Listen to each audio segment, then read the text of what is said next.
Just another Fanatic Monday, fans of German football. We are back covering the latest action in Germany's pro football leagues. My name is Rick Dietz, and on my side again today, Alex Heidelberger. Cheers, Alex. Cheers, Rick. Hello, everyone. What a fantastic weekend we have behind us once again. The season is really in full swing now, and we saw once again lots of goals and a few upsets in the German top leagues actually this week. So yeah, let's dive right in, folks.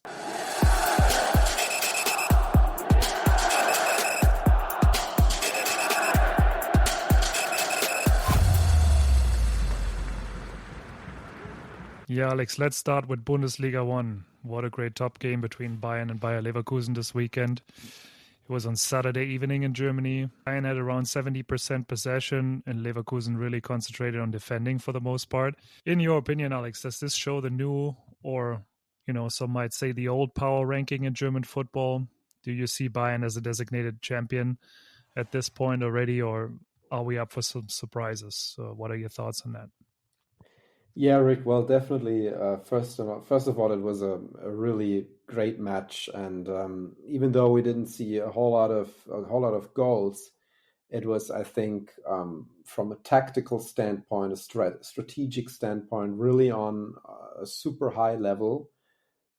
You could see two teams that have a lot of respect for each other, and you could see actually some very interesting strategies on both sides. First of all, I believe Bayern's strategy was very different from last year. I think they make a lot more, they seem to be a lot more organized. Company seems to have a very clear idea of how he wants to play football. On the other hand, Xabi Alonso, the last year's Leverkusen team, with by far the best defense of the league. This year, 9 goals or so in the first couple of games, which was new for Xabi Alonso. So he had to make a couple of changes. And as you said, you could really see that the defense was the top priority this time around. But yeah, I think both teams defensively with a fantastic performance. And I would say the draw is perfectly fine. I think the game didn't really deserve a winner, even though Bayern had a couple more chances. But overall, yeah, two fantastic teams, and I'm pretty sure that Leverkusen, if they find their form eventually, they're gonna keep the race for the title open and exciting for a very long time. So yeah, at this point, I can't really answer the question if one of the two is going to be the new champion or the old champion. I think we have to wait a couple more match days to see where the journey is going. Right. It's very early in the season, but certainly if Bayern would have taken that win, then with 6 points clear of Leverkusen, it would be a different situation, right? And you said that they came out really strong. And I think you said the word form. So I think in everything that I heard from Xabi Alonso after the game and from other Leverkusen players, that really played a big role this time. They knew they're not in the form of last season yet. They've been struggling. You mentioned them conceding goals. On the other hand, Bayern came into this game with a week of 20 plus goals between Champions League and Bundesliga. So they were the hot team, and Leverkusen's goal for this matchup was just to take a point away from Munich, and to prolong the season. To keep it open. Don't fall back 6 points behind Bayern at this point. Just keep them close, and so we do have a lot of action ahead of us, and a very tight top section of the Bundesliga. We also have Frankfurt up there. Dortmund certainly caught up again. Leipzig won their game. It's an interesting and tight situation up there in the table. But yeah, we also saw a couple of other good games outside of that top game. We had the Friday night game, a fantastic opener between Dortmund and Bochum. Game ended 4-2 for Dortmund after they were falling behind 0-2 against Bochum 20 minutes into the game. Kobel, the goalie, usually a very reliable guy, had a terrible blackout, and overall it was just poor defending by Dortmund overall in the first half. They managed to come back and turn the game around at the end, which helped keeps the noise down in Dortmund a bit, even though management isn't quite happy about the start of the season and the way they're playing. And that also raises one question to me, Alex. Sebastian Kehl, the director of sports or director of operations, some experts are now wondering and not quite sure whether his journey in Dortmund shall continue. What do you think? Yeah, good one. Look, when it comes to Dortmund, I know I'm telling the same old story, but I would really wish to see some consistency there. And this game on Friday night was just another perfect example. Yeah, they won it eventually. They got those 3 points, but it was like another, the first half, it was like basically water and fire, day and night, like just two complete opposites, and they need to turn this off somehow. And the same goes for their management appointments. I mean, look, I to be honest, I'm not exactly sure why Lars Ricken is there now. I was not exactly aware that Lars Ricken has a particularly fantastic track record to suddenly take on an executive job at a club this big. Yeah, obviously he spent pretty much his whole life in Dortmund as a player. But if I look at these two guys, Ricken was or let's say Kehl was a very strategic defensive midfielder, kind of the brain on the pitch. I believe he sort of fits a little better to this role as an executive director or team manager, or whichever role they have there for him. So yeah, to me, Dortmund kind of keeps surprising me positively and negatively. I can't really comment which of those two guys is the better fit for the position. All I really know is they need to get their shit together, and if they want to compete for the championship again this year, if they want to compete potentially for a spot in the Champions League final, you need to become more consistent. And it seems to be very difficult for them.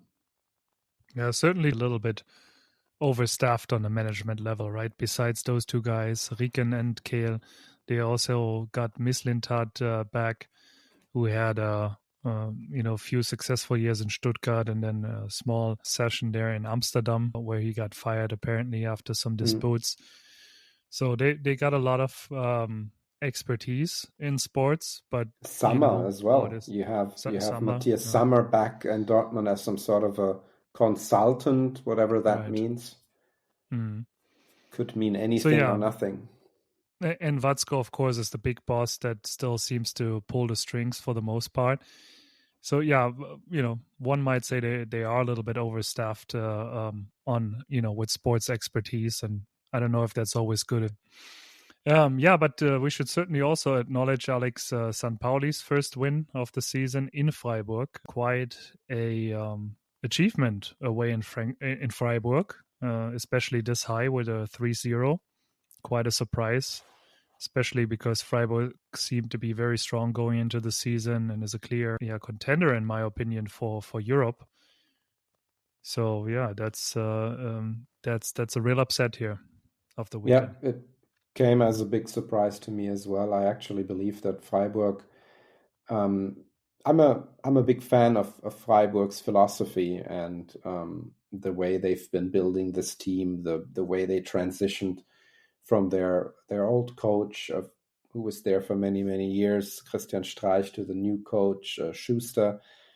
So yeah, but yeah, maybe on the other hand, this might also just be those games that really distinguish a good club from a top club. Always performing 100%, sometimes they have these, let's call it an accident almost, against a team. I think both of us see St. Pauli among the first contenders to be relegated back to Bundesliga 2. I still don't think they have the quality to compete in the Bundesliga. Mm-hmm. But here and there they will be collecting these points, and even though it seems as a surprise, after all, there's this stupid saying that everything starts at 0-0. In every match, everyone has the chance to win. And this was a perfect example. Who knows, if they keep believing in themselves, they may take away a couple more points from teams where everybody sees them losing. Yeah, fair point. I think, again, it's nuances that make a difference in those games. Everyone is on a very high level that really speaks to the quality of the Bundesliga, and you have to be on the top of your game match day. Even against the small teams. Mm-hmm, certainly. Yeah, and last but not least, we also saw some high-scoring action on Sunday for both Sunday games. First game early in the afternoon in Germany was between Frankfurt and Kiel. Actually, in Kiel, as expected, Frankfurt took the win away there. It was a 2-4 at the end. And Frankfurt is now ranking second in the table with 12 points, right behind Bayern Munich, who has 13 points now after their tie against Leverkusen. So, I wonder if they can become a true contender for the title, Alex. They certainly look strong starting the season out. Yeah, absolutely. And I think we've discussed it a couple of weeks ago in our transfer special. I really think Frankfurt has made a fantastic business this summer. Frankly, I don't really see them competing for the title. That might just be a little too early. But they certainly have a great team together. They qualified for the Europa League this year. And I can totally see them competing at least for the Champions League spots up there at the table. Maybe they're going to end up 4 or 5 or maybe 6. But in my view, it's one of the they probably have one of the most exciting teams of all the Bundesliga clubs this year. Very, very entertaining to see. Great talent, a couple of young players. And I'm really looking forward to see how they're going to end up this year. Yeah, and certainly another match to look ahead to this weekend between Frankfurt and Bayern. We'll talk about this a little bit more later, but this will truly show where they currently stand, and it's going to take more than just Leverkusen to take points away from Bayern. So I'm going to look closely at this one, and I hope that Frankfurt can take something away there. Yeah, and I think we're finally going to see the coaching change happening this week in Hoffenheim after they lost their game 3-4 against Bremen. They blew a 3-0 lead. So the only US coach in the Bundesliga, Pellegrini Matarazzo, might have to go. Rumors about his end in Hoffenheim have been around since the beginning of the season already. And now he's 4 games without a single win for Hoffenheim. So I think they will announce this change sometime this week. Last but not least, similar good games also with a lot of goal action in Bundesliga 2. What were a couple of your favorites there? For sure, Bundesliga 2, as always, super exciting, very interesting games. We see Düsseldorf still on top of the table. They seem to be really marching on with big steps towards Bundesliga 1 in their current form. They won their away game in Fürth with 2-1 and are currently really, really doing well. They haven't lost a single one of their 7 league games so far. So despite all these big clubs like Schalke, Hertha, Cologne, Hamburg, maybe Kaiserslautern to some extent, Hanover, you name it, it's actually Düsseldorf on top of the table. Who would have thought? Another big surprise and another proof that Bundesliga 2 is just so unbelievably competitive. So I'm actually wondering, what do you think? Do you see Düsseldorf in the Bundesliga next year? Yeah, I think so. I mean, Bundesliga 2 is 7 games in, so we're a little bit further ahead. I think it's time for a first fair assessment, and it really looks like Düsseldorf has that stability that they need in order to get promoted this year. I don't see any team so far that is more stable. We'll talk about some of the results later on in our different categories. But yeah, other big teams, and you mentioned some of them, they're losing points. They taken away a draw this weekend again, or even losing unexpectedly higher against smaller teams. So Düsseldorf doesn't do that. It really looks like they're going to be stable. Same for Karlsruhe, who managed to take a fantastic 4-4 result away from Cologne, which we'll be discussing later as well. These two teams, I gotta say, I have on the radar since they're performing very well throughout last season and this season. So the whole calendar year of 2024 was extremely good for both teams. So yeah, as of now, I think Düsseldorf is the clear number one for promotion into Bundesliga. Yeah, good stuff. On another note, we've seen Schalke finally managed to win a game after a while, and getting some room to breathe down there in the fight for relegation. We mentioned it last week. They have a new, or let's say an interim coach, who previously was in charge of their under-23 team.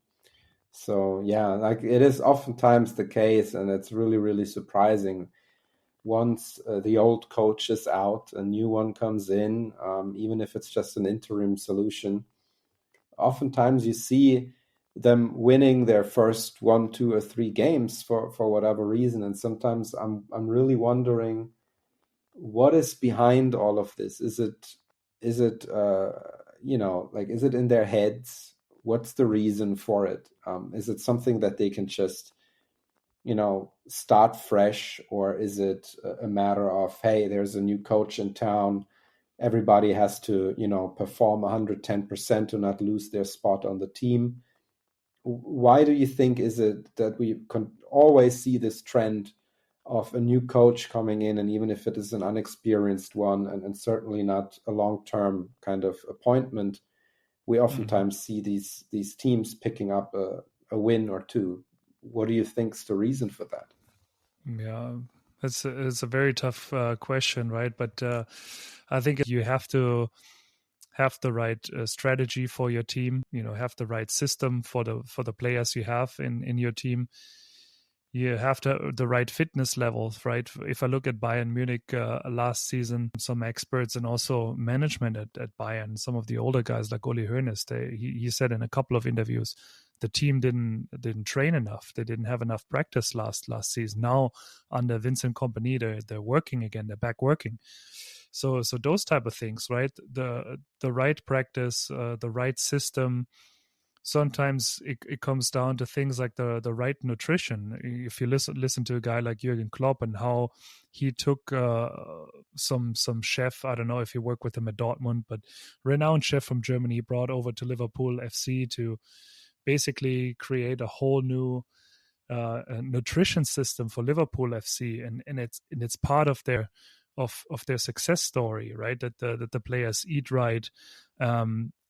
Nowadays also that eating right, depending on your body type and your muscle structure and whatever is behind all that, the complex bodies of ours, really plays a role if you have certain injuries or not. So if you get injured easy. So there's so many different pieces, and I think for the successful teams, all these little pieces fall in place. They usually also have a very quiet surrounding. They can work quietly without a lot of noise from the outside, whether that would be supporters or conflicts in management. So if all of that comes together, you can be very successful. But if some of these components just fall short a little bit, then you're just not top. Then you might just be competing for Europe, or if things go very bad, and even if you're a big club, you might be competing for relegation. It's a Yeah. very long So answer, but so I think it's that yeah, complex. it is indeed. So I guess I guess the Schalke players might start winning games again. Yeah, if it's that easy, I guess. Anyways, there's more great stuff to come in the following categories. So why don't we start with our unmatched moments of this week, Alex? Let's do it. Unmatched moments of the beautiful game. Yeah, Alex, as usual, the floor is yours. All right, thanks, Rick. Yeah, my unmatched moment of the week was actually the game between Cologne and Karlsruhe on Sunday. You kind of already touched base on it. It was a game that eventually ended 4-4 on aggregate, and it was a proper roller coaster of a game. Actually, already before the match, the atmosphere in the stadium was once again great. Cologne obviously played in front of a sold-out crowd of 50,000 people. This time around, the fans actually had prepared two choreographies before the match in celebration of two fan groups that celebrated their respective anniversaries. So one was in the south stand, which is kind of the home turf of the Cologne fans, and then on the other end of the stadium, I think it's more of like an old school fan club, over 40 years old. So yeah, the atmosphere was great.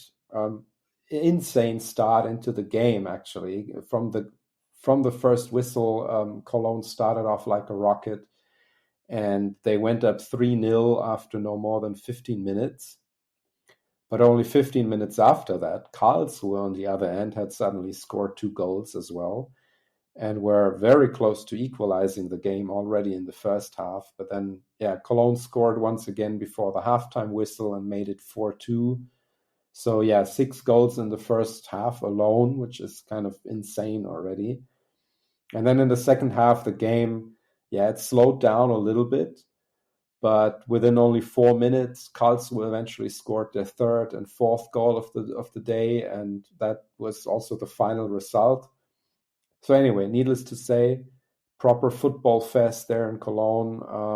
Karlsruhe, on the other hand, I have to admit, even though they went down 3 goals in the first 15 minutes, they really seem to be able to also handle these sort of high pressure games quite well. Rick, as you said in the beginning, you see them competing for a spot on the top of the table. And it was very clear that, they were not going to give up. And even after those first 3 quick goals, they really seemed to be believing in their strength and firmly believed that they were able to turn this game around, which they almost did. So anyway, very impressive performance overall. Kudos to both teams. Very, very entertaining game. And yeah, it's just advertisement for the second Bundesliga once again. Yeah, great game, Alex. And another fun fact is that the Karlsruhe players actually almost didn't make it to the game due to traffic in Cologne. So they decided to walk to the stadium and were passing a bunch of fans on the way to the locker room. So there's some funny videos going around in the internet where you see all these supporters making their way to the stadium. And then the Karlsruhe team in the middle of them, all suited up in their training suits, trying to find a locker room. So that doesn't happen every day either. But we're really excited that they made it to the stadium and showed us such a great game at the end. I'm also glad they made it past the Cologne fans without any harm. Yeah, you never know what could happen there, right? But yeah, before we come to my unmatched moment, Alex, I have a question for you. There are 2 numbers that are related to my unmatched moment, and I wonder if you know the connection of those 2 numbers. Number 1 is 13,000, and the second number is 3.8 million. What do you think? What do they have to do with each other? Boah, I don't know, man. They seem random. Enlighten me. That's a tough one. Well, Alex, the city of Spießen-Elversberg has 13,000 inhabitants, making it the smallest town represented in the Bundesliga 2. And then we have, on the other hand, Berlin, our capital, with 3.8 million people, and being the biggest city in Germany thereby. And yet Elversberg was probably ranked number one to relegate back to the third league this season again. And they managed to pull away 3 points from Berlin by winning their game against Hertha 4-1 this Sunday. So this Elversberg team with its long-term coach Horst Steffen is fascinating, Alex. And I believe they will stay in this year again. This team is not afraid going into Germany's biggest stadium, playing against one of the biggest clubs in Germany, and managed to score 4 goals away. For me, again, putting a big question mark on Hertha's ambitions to make it up to the Bundesliga. So this is one of the game again that left me puzzled this weekend. How something like that can happen. Yeah, very good one. I really like the comparison between the big city club, getting beat up by a tiny little team from the countryside. I think if it has to be way back in the day, but I almost remember that I once went to see a game in Elversberg. It must have been a very long time ago, but yeah, it is indeed a very quiet and rural atmosphere over there. So yeah, great story. And I don't know how many of the 13,000 traveled with their team to Berlin, but I'm sure for those who made the trip, it was a very, very memorable one. So yeah, good one, Rick. Actually, this is a pretty good bridge as well to take us to our next category. Fantastic takeaways of this past weekend. Fantastic takeaways. Highlights from the stands.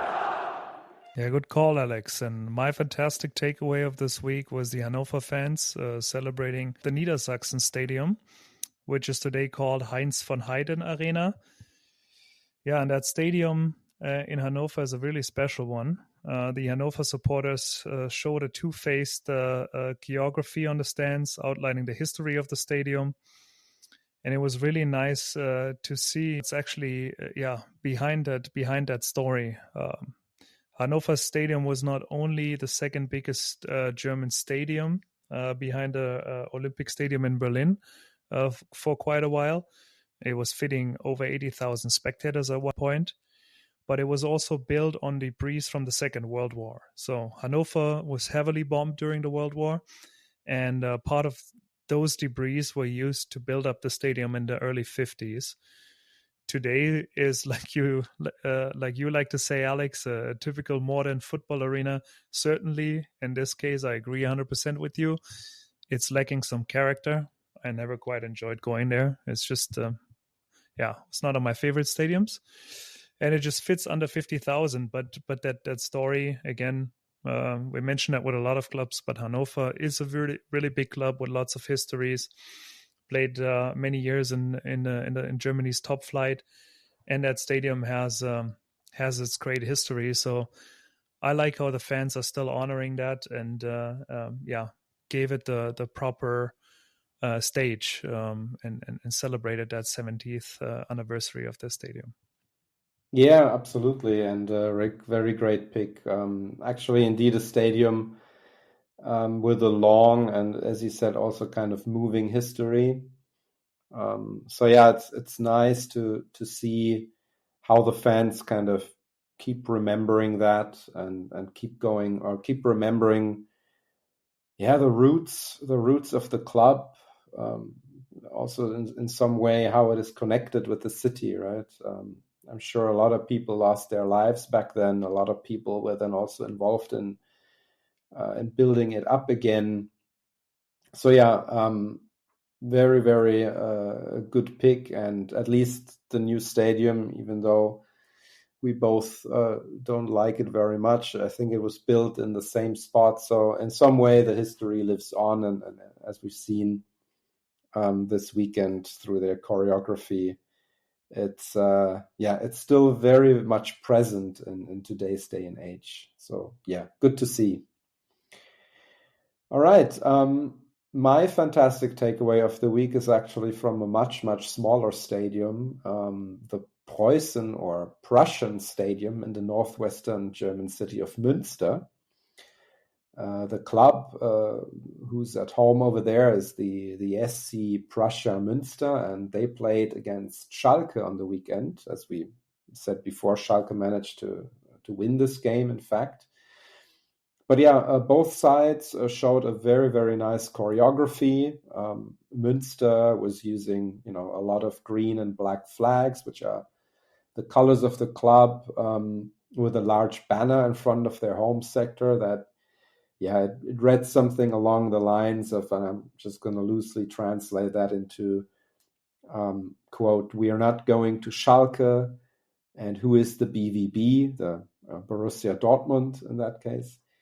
And then they say, "Here in our Münster region, the SCP rules the land." So it is kind of, obviously taking a bow at the traveling Schalke fans, even though the name of their club is, of course, much, much bigger.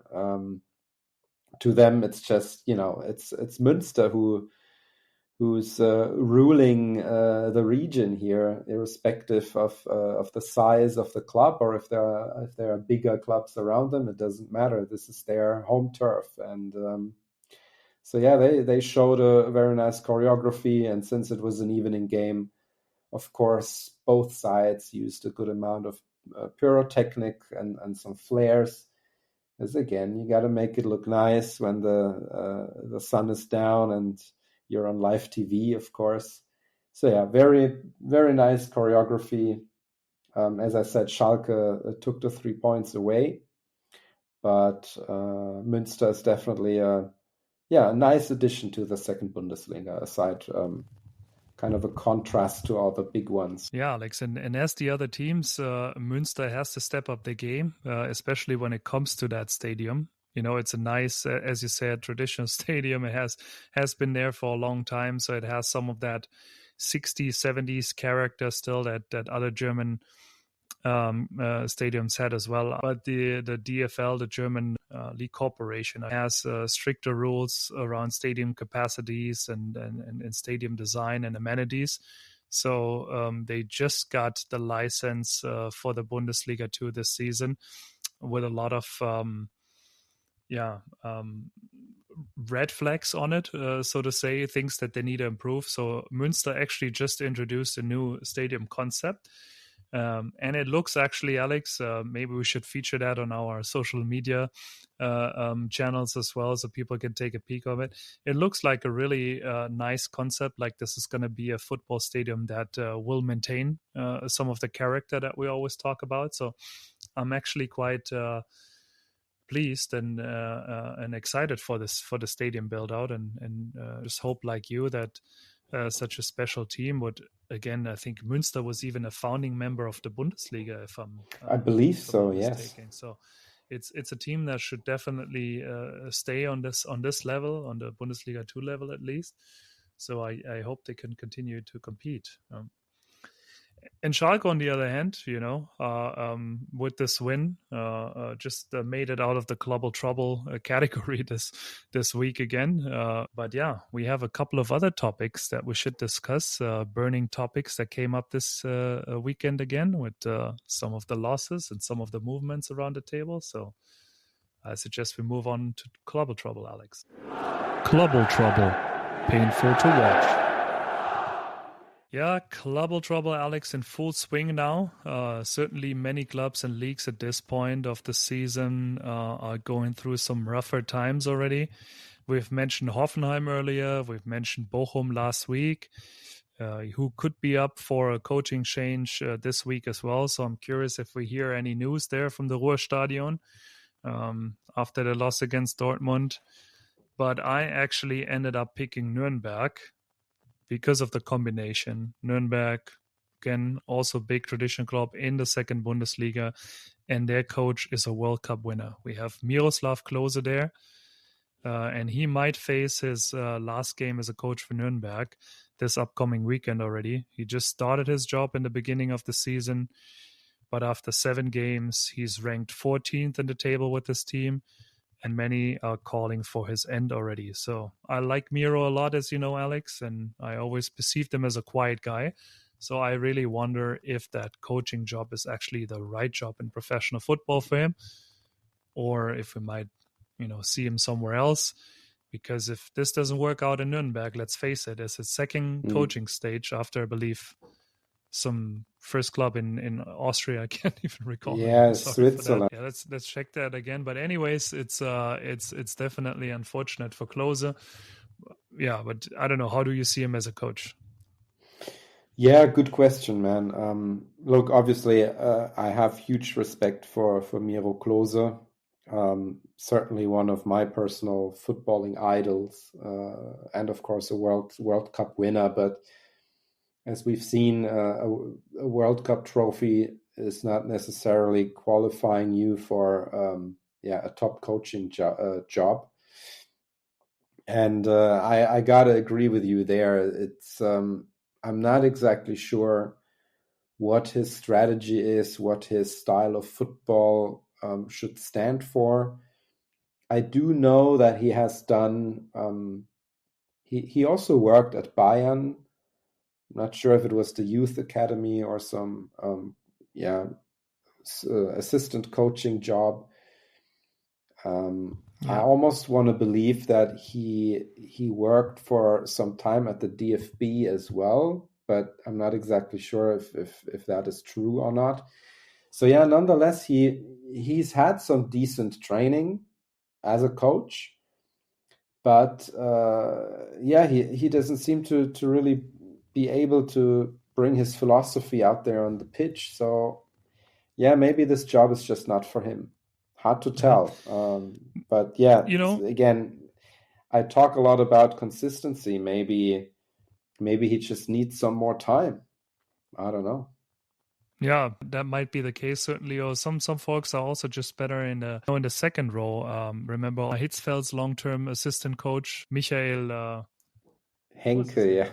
Michael Henke, yeah, exactly. Exactly. Good one. He tried it as a head coach at a couple of stations, including Kaiserslautern, I believe Ingolstadt later on, and that just didn't work out. And he was as an assistant coach, he had the highest recommendations from everyone, and I felt so did Klose when at his time at Bayern. You're absolutely right. He worked at Bayern for a couple of years. He also worked as an assistant coach to the German national team at the DFB for a couple of years. People had the highest opinions of him, and I believe if you give him like a very targeted group like the strikers, right, and he just does some training movements, etc., like more on the details with the strikers. I saw some sessions of him working with Robert Lewandowski at Bayern. I mean, that looked impressive, the way he was guiding even a top guy like Lewandowski, and how he Lewandowski also took his recommendations. But as the main head coach, and then not everyone is suited for that. So I wish him all the best. I actually also looked up where he was before. He was in Austria, indeed. It was SCR Altach in the first all league right. in Austria, and I think this was just like a 6 months gig as well for him, and then he was gone. So yeah, we'll see and how that story in Nuremberg continues. Certainly, we wish him all the best. We might talk about this again as things develop. And then, Alex, I'm obviously curious as well what you picked here as your Clubble Trouble topic. Yeah, enlighten us. My story is actually about two fans of Karlsruhe SC, a team that we've talked about the last couple of weeks, since they're currently performing very, very well in Bundesliga 2. And the news that came out from Karlsruhe earlier this month was that the district court sentenced two of their fans in their mid-30s to prison terms of just over a year without probation for the use of pyrotechnics and fireworks inside the stadium. So this particular case goes back to an incident at the KSC home match that actually resulted in over 10 or 11 injuries. People were inhaling smoke and whatnot. So the court actually found them guilty of collective bodily harm, is what they call it. Now, again, this is not the first time fans have to stand trial because of the use of fireworks in the stadium. That's nothing new. That's been going on for many, many years. But unlike previous related trials, these sentences were not suspended. So they're not going on probation. They actually have to go into jail, partly due to the fact that both of the guys were previously convicted for something else. I think it was another bodily assault. So anyway, as I said, the incident occurred during a choreography. They were celebrating a fan group's anniversary, and at least 11 people were injured during that firework display. But what is very interesting about the case is the fact that there's no actual clear evidence that can be traced back to these two individuals in particular. So the police had raided their homes and several others a while after that incident, and they did find some pyrotechnic utensils. But eventually the decision was not actually based on hard evidence, which is, in my view, very, very questionable. So in the meantime, fans all over Germany have sort of stood in solidarity with the two guys from Karlsruhe. And everyone is essentially asking the question in how far this is still aligned with kind of the basic principle of the rule of law in this country. And, to me, this goes a little bit beyond the question whether or not you like the use of pyrotechnics and fireworks in the stadium. The question, does it belong there or not? This really goes down to the question, where are we heading if people can be jailed without hard evidence? These are people in their 30s. They probably have a family. They probably are, in the mid of their careers. And you're essentially kind of taking them out of their regular private life for the use of a firework in the stadium. So I'm asking myself, is this still normal? Or is this correct what we're doing here? I don't know. Maybe you have a different opinion on that. It's very difficult for me to find words for this. Yeah, it's a very controversial case, and while we agree on a lot of points, usually, Alex, I think fireworks and pyro technique in the stadium, I usually take a little bit more of the conservative stand on that. I was never a big fan of that. I always thought it was dangerous having those high temperature flares, etc., right next to you, and I'm not surprised that injuries are occurring, especially with this amount of fireworks that we see in the stadiums nowadays, where it kind of became normal. And when I look at it, like a game last week, let's name Kaiserslautern against Hamburg again, because again it was a night game, so it was used in both choreographies, and you sit there and you watch it on TV, also in the stadium, you see everyone taking their phone out. I mean, I love that too, right? As I look at it and say, what a show. But on the other hand, it is something that can be dangerous when so many people are standing around you. And the German football league didn't really find a way to handle that yet. We've talked about it a couple of times between league officials and fans, if there are ways to legalize it, if there are special zones to use it, what the rules for fireworks and pyrotechnic in the stadium should be, but you could never come quite to an alignment. But that's just about whether it should be used or not. When it comes to a judge and a jury, I'm 100% in agreement with you. If you don't have 100% evidence that these two guys really did it, then there is no way that you can jail them for it. For such a case, also giving somebody jail time without probation seems very harsh as well. Yeah, it just seems totally over the top. Yeah. I don't know enough of the story that I could speak to things they might have done in their past life, for them to get no probation on this case. But it is a really harsh decision. I'm not surprised that such a decision is coming around, because the discussion around fireworks and pyrotechnics in the stadium, it just got very heated, right? And I think somebody wants to just make an example here. Yeah, I think that's what it looks like.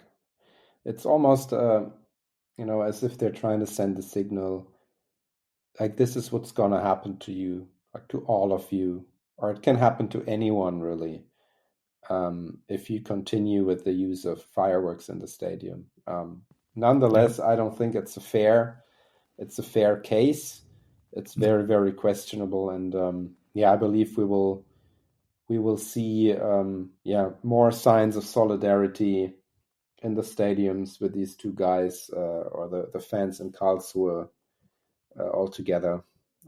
But yeah, interesting case. We'll follow up what's going on there next. Absolutely, and the German fans tend to be very creative, as you know from last season with the investor protests. So let's see, where that's going to take us over the next weeks. And I'm pretty sure there's more than enough content created for us to discuss more about it in this podcast.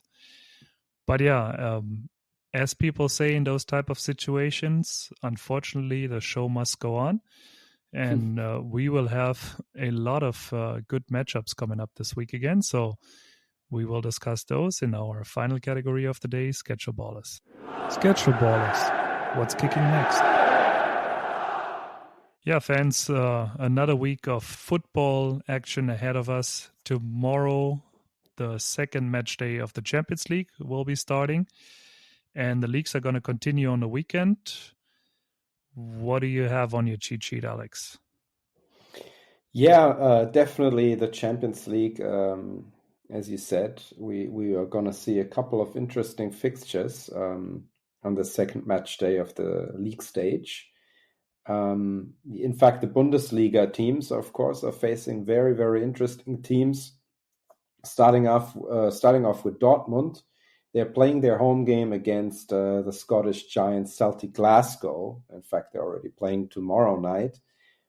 And yeah, knowing the Scottish fans from when they came to Germany for the Euros this summer, I'm sure they're going to bring a large and probably very beer-thirsty crowd from Glasgow.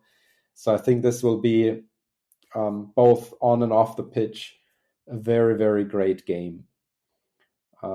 Aside from that, I'm looking forward to Bayern playing their away game at Aston Villa, a club from Birmingham in England. Another club with a very long history. They've qualified for the Champions League for the first time, I think, in over 30 or so years. So it will be, I think, quite a unique ground / stadium to visit for the traveling Bayern fans. The Villa Park in Birmingham. But I would expect Bayern to win this game. And who knows, maybe we're going to see another 7 or 8 or 9 goals. Let's see. As you mentioned, the Bundesliga top game, it's actually taking place this coming Sunday. Eintracht Frankfurt versus Bayern Munich. So in my view, this is actually a very unpredictable game. I do see that Frankfurt definitely has a chance to take at least 1 point or maybe all 3 points out of this game. What do you think, Rick? What's your gut feeling here? It also depends for me a little bit how they come out of the international week here of games.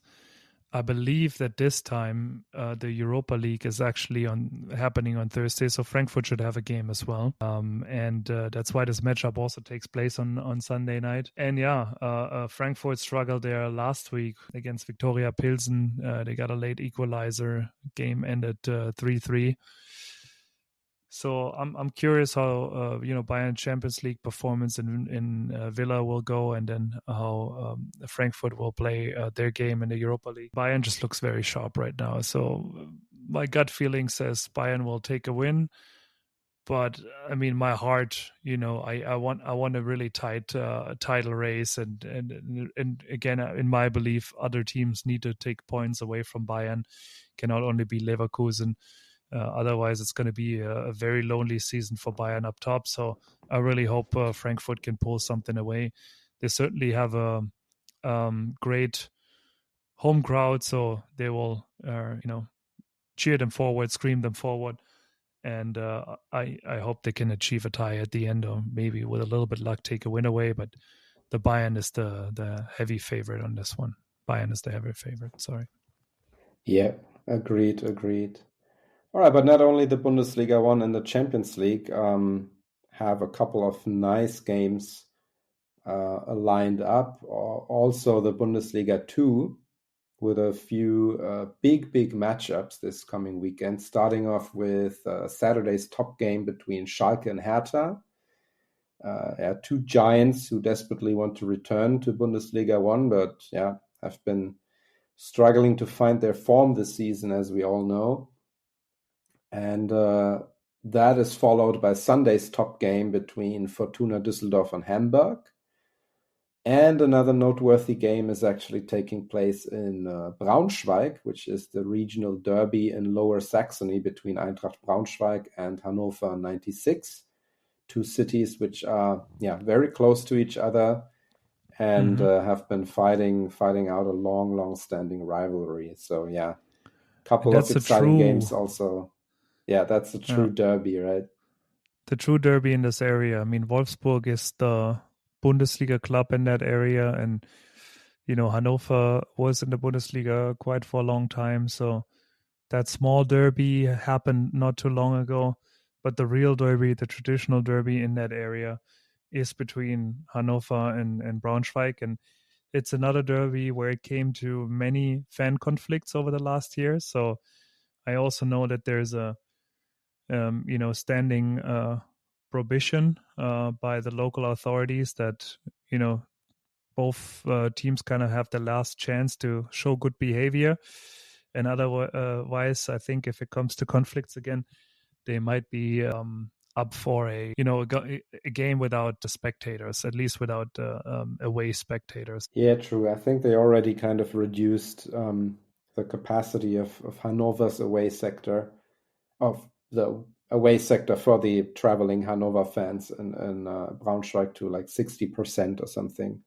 So they've already done or implemented some new rules to prevent action from happening, but we will see. Again, a great week and a weekend ahead of us. You mentioned a couple of good games here. I don't really have anything to add.